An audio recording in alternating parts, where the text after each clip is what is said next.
Assalomu alaykum hammaga. Bugun biz web dasturlash kursini tamomlayotgan, ya'ni tamomlash arafasida turgan o'quvchilarimiz bilan amaliy loyiha ustida ishlayapmiz. Qani ko'ramiz. Qani Abdulfayz, qaysi jarayondasiz? Ko'ramiz. Xo'sh. Yaxshi, kodingizni ko'rsating. Live serverga, brauzerga ko'ramiz. Xo'sh, pastga tushamiz. Yaxshi. Yaxshi, bu pejimiz, ya'ni sahifamiz bitdi o'sha. Ruslan, asosiy sahifamizdasiz. Qani pastga tushiring, kodingizni ko'ray. Yaxshi, zo'r.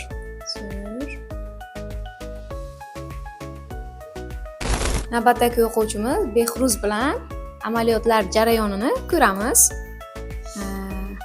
Bu kompaniya sahifasini qilyaptilar. Xo'sh, yaxshi. Shu yerga to'xtang. Tushing ustida. Zo'r. Bizga tushamiz, zo'r. O'quvchilarimiz natijalarini ko'ryapmiz. A'lo darajada amaliyotni bajarishyapti. Siz ham agar bizni web dasturlash kurslarimizga qiziqsangiz, yaqinda ochiq dars bo'ladi. Keling, ko'proq ma'lumotga ega bo'lasiz.